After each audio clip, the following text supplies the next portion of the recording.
Hello there, everybody. Once again, my name is Ted. My handle is Gray Rider, although admittedly that doesn't really apply to this particular bike. For those of you who are on this channel, there's another video of my work bike.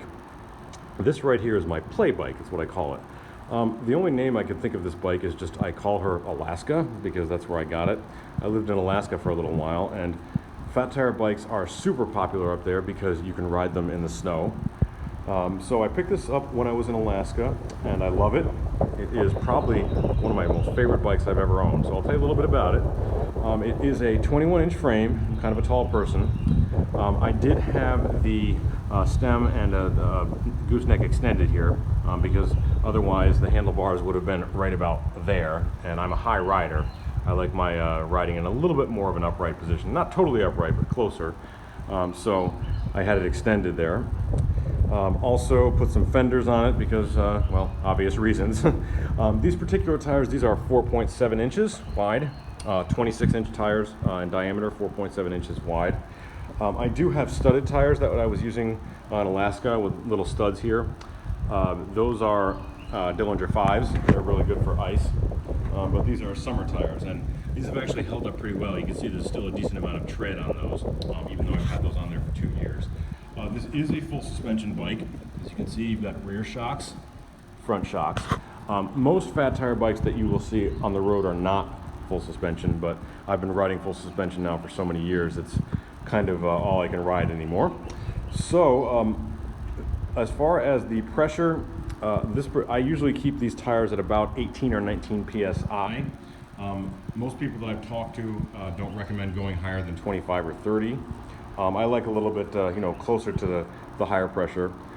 Some of the guys that I knew in Alaska that had the hardtail without the full suspension, the hardtail fat tire bikes, they were keeping their PSI pressure at like 6, 7, because that kind of gives them that, that rough, that full suspension, feeling on rough trails. But when you have a full suspension, then you don't really need to do that. I love this bike. It is super fun. The only real sacrifice you have to make is speed. If you go on the road, you're pretty much going to be the slowest bike on the road. But my motto when it comes to bicycling is if speed were my objective, then I wouldn't be on a bike. I'd be in a car. So I don't mind the sacrifice speed or the little bit of extra work that you have to do when pedaling, especially up hills. But it can handle great. I have taken this thing through snow, on sand, on dirt, pretty much anything, down a few flights of stairs. Really, this can do a lot of stuff that a normal full suspension mountain bike can do. I guess the difference, or the best way to describe the difference would be, it can do very easily what a thinner tired mountain bike would have to work harder to do.